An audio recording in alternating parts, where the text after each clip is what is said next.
अऊज़ु बिल्लाहि मिनश्शैतानिर्रजीम बिस्मिल्लाहिर्रहमानिर्रहीम अस्सलामु अलैकुम रहमतुल्लाहि व बरकातुहू। मैं हाफ़िज़ा इफ़रा जावेद इस्लाम आप सबसे मुखातिब हूँ। अपने यूट्यूब चैनल इन्फिनिट इस्लाम में आप सबको खुशामदीद कहती हूँ।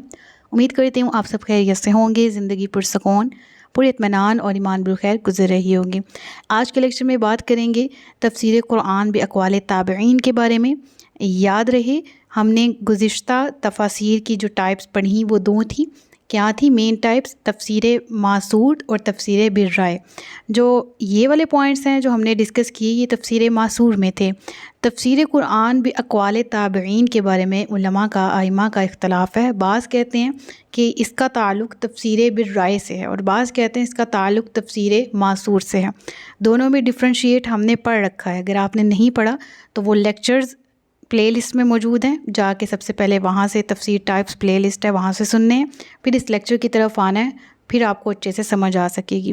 तो आइमा का इख्तलाफ है किन दलाइल की बुनियाद पर है। दोनों टीम्स की तरफ कौन कौन से दलाइल हैं उनके पास, किन वजह से किन वजूहात से वो एक दूसरे से इख्तलाफ रखते हैं, उस बारे में आज के लेक्चर में पढ़ेंगे। तो आज का लेक्चर क्या है? तफ़सीर कुरान बे अक़वाल ताबईन रहमतुल्लाहि ताला अलैहिम अजमाइन।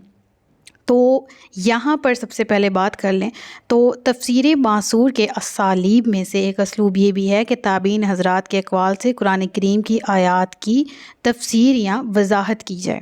ठीक है, यानी यहाँ पर उलमा के नज़दीक तफ़सीर मासूर का ही एक माख़िज़ है और वो क्या है? तफ़सीर कुरान बे अक़वाल ताबईन। ठीक है, आइमा के नज़दीक ऐसा भी है। ऐसे में इमाम इब्ने तीमिया रहमतुल्लाहि ताला अलैह का कौल है जो कि हमें मिलता है पढ़ने में। वो फरमाते हैं कि कुरान करीम की तफ़सीर कुरान करीम, सुन्नत रसूल सल्लल्लाहु अलैहि वसल्लम और अक़वाल सहाबा रज़ियल्लाहु ताला अलैहिम अजमाइन से ना मिलने की सूरत में अक्सर आइमा ने अक़वाल ताबईन की तरफ रजू किया है। मसलन मुजाहिद बिन जबीर की तरफ जो कि इल्म तफ़सीर में अल्लाह ताला की एक अज़ीम निशानी थे। चुनाचे इस ज़िमन में मोहम्मद बिन इसहाक़ ने अपनी सनद से रिवायत किया कि मुजाहिद कहा करते थे कि मैंने मुसहफ़ यानी कुरान करीम का इब्तिदा से आखिर तक 3 बार हज़रत अब्दुल्ला बिन अब्बास रज़ियल्लाहु ताला अन्हु से इस तरह दौर किया, यानी इस तरह उनसे कुरान करीम 3 दफ़ा रिवाइज़ किया कि हर आयत पर उन्हें ठहरा कर उसके मुताल्लिक़ तशरीह और तफ़सीर पूछता था।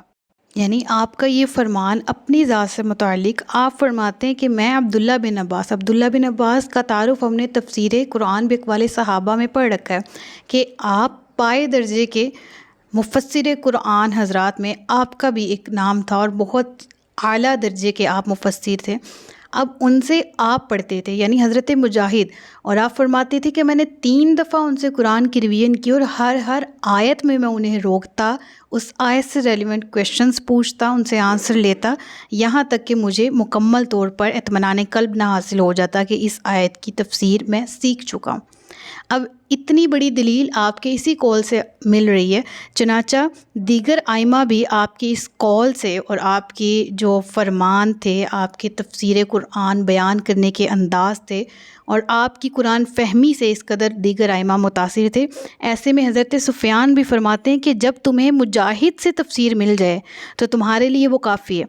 यानी अगर किसी आयत की तफ़सीर से रेलिवेंट हज़रत मुजाहिद कुछ इरशाद फरमा दें तो वो तुम्हारे लिए काफ़ी है, क्योंकि उन्होंने जिस तरह का कुरान पढ़ा है, जिससे पढ़ा है और जिनसे उन्होंने पढ़ा है यानी हज़रत अब्दुल्ला बिन अब्बास से, उन्होंने किससे पढ़ा? रसूलुल्लाह सल्लल्लाहु अलैहि वसल्लम से। तो उनकी बताई हुई तफ़सीर तुम्हारे लिए काफ़ी होगी।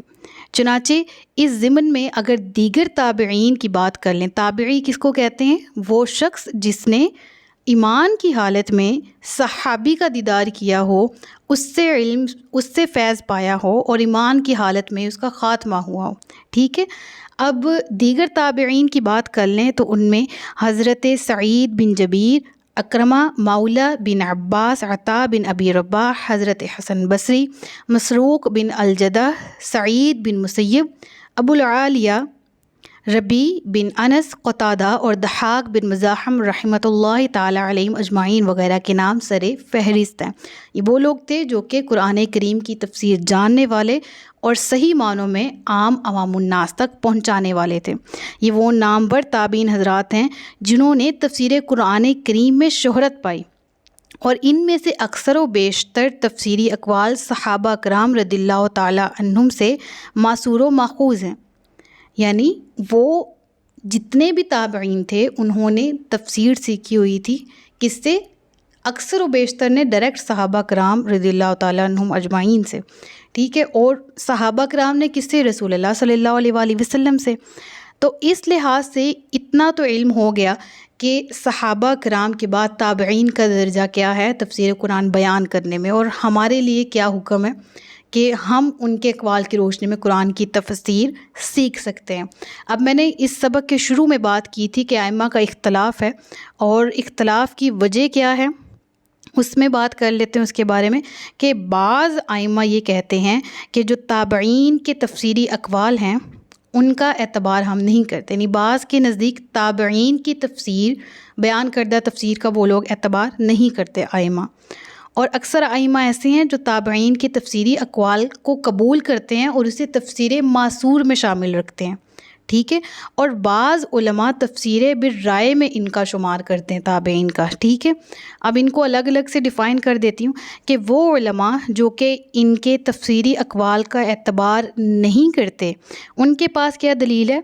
انہوں نے حضور صلی اللہ علیہ وآلہ وسلم سے براہ راست فیض حاصل نہیں کیا، یعنی علماء کہتے ہیں کہ تابعین نے رسول اللہ کی ذات سے براہ راست فیض حاصل نہیں کیا، لہٰذا صحابہ کرام رضی اللہ تعالیٰ عنہم کے اقوال کی مانند ان کے اقوال کو آپ سے سماع پر محمول نہیں کیا جائے گا۔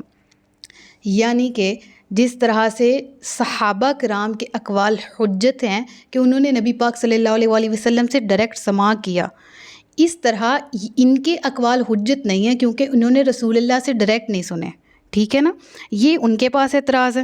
انہوں نے صحابہ کرام رضی اللہ تعالیٰ عنہم کی طرح نزول قرآن کریم کے احوال و ظروف کو اپنی آنکھوں سے مشاہدہ نہیں کیا۔ یہ اعتراض ہے کن علماء کا میں آپ کو بتا رہی ہوں، وہ جو کہ ان کے اقوال کا اعتبار نہیں کرتے، ٹھیک ہے۔ پہلا اعتراض کیا ہے کہ ان کو سنا نہیں ہے، ٹھیک ہے۔ دوسرا کیا ہے کہ اپنی آنکھوں سے انہوں نے دیکھا نہیں ہے، نہ رسول اللہ صلی اللہ علیہ وآلہ وسلم کو کچھ کہتے، نہ کچھ کرتے، نہ کسی امر سے منع کرتے، اس لیے یہ ممکن ہے کہ مطلب سمجھنے میں ان سے غلطی صادر ہوئی ہو، اور جو بات دلیل سے نہیں ہو سکتی اسے وہ دلیل سمجھ بیٹھے ہوں۔ سمجھ میں آ رہی ہے نا بات؟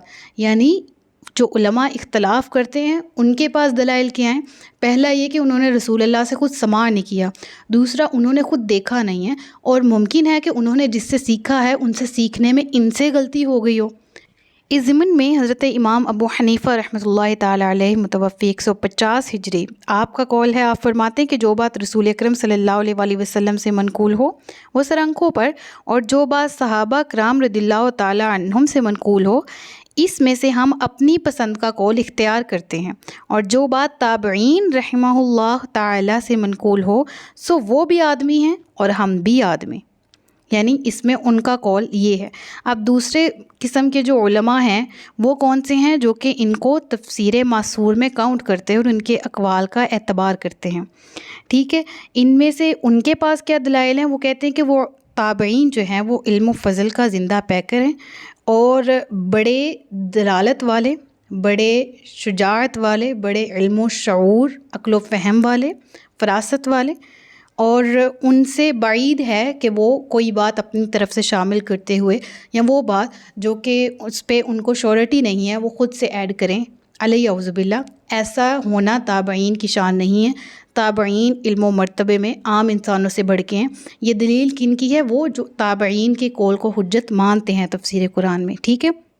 اس کے بعد ان کے پاس دوسری دلیل کیا ہے ان کے حق میں ان علماء کی؟ وہ کہتے ہیں کہ ان کا زمانہ عہد نبوت کے قریب تھا، اور صحابہ کرام رضی اللہ تعالی عنہم نے انہیں عہد رسالت سے منسلک کیا تھا، یعنی ان کا قریب ترین زمانہ تھا رسول اللہ کے زمانے سے، اور درمیان میں منسلک ان کو پیچ اپ کرنے کے لیے کون تھے؟ صحابہ کرام۔ صحابہ کرام نے ان کو جوڑ رکھا تھا رسول اللہ صلی اللہ علیہ وآلہ وسلم کی ذات سے، ٹھیک ہے۔ اور اس کے علاوہ ان میں سے اکثر و بیشتر اقوال صحابہ کرام رضی اللہ تعالیٰ عنہ سے منقول بھی ہیں، तमाम ताबईन सहाबा से ही मनकूल अक़वाल की रोशनी में आगे तफसीर बयान करते हैं।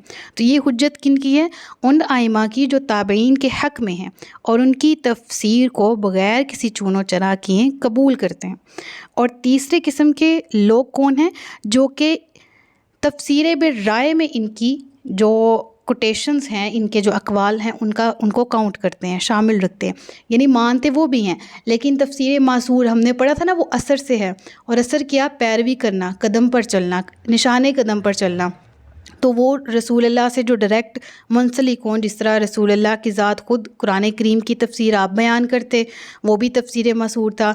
फिर वो सहाबा जो कि रसूल अल्लाह सल्लल्लाहु अलैहि वसल्लम से तफसीर सीखते, वो भी तफसीर मासूर था। कुरान की तफसीर ख़ुद कुरान में मौजूद हो, ये भी तफसीर मासूर था। और तफसीर बिर्राय क्या था? जहाँ पर अपनी राय से इज्तिहाद मुमकिन हो। ठीक है, तो इसका ताल्लुक़ फ़िक़्ह से भी जा पहुँचता है। और इंशाअल्लाह वो जो लेक्चर्स दूसरी सीरीज़ में स्टार्ट हैं फ़िक़्ह के हवाले से, उसमें हम पढ़ेंगे भी कि इज्तिहाद किन किन आयात में मुमकिन है कि उस इज्तिहाद से हिस्सा ले लिया जाए। लेकिन वो बात और तरफ निकल जाएगी और लेक्चर लंबा हो जाएगा। बहरहाल यहाँ पर वो फरमाते हैं कि ताबईन के अक़वाल की हुज्जत अपनी जगह पर, लेकिन हम इसको तफसीर बिर्राय में लेकर आएंगे, तफसीर मासूर में नहीं लाएंगे। लेकिन ये बात भी मान ली जाए क़तई तौर पर कि जिस बात पर ताबईन रहमतुल्लाहि ताला अलैह तमाम के तमाम का इज्मा मुनक्कद हो जाए, तमाम के तमाम एक बात पर मुत्तफ़िक़ हो जाए, उसके हुज्जत होने में कोई भी किसी भी किस्म का शक नहीं कर सकता। तो यहाँ तक हमने पढ़ा ताबईन के अक़वाल हुज्जत किस तरह से हैं तफसीर कुरान के लिए। और इससे रेलिवेंट किसी भी किस्म का क्वेश्चन हो तो आप मुझसे पूछ सकते हैं।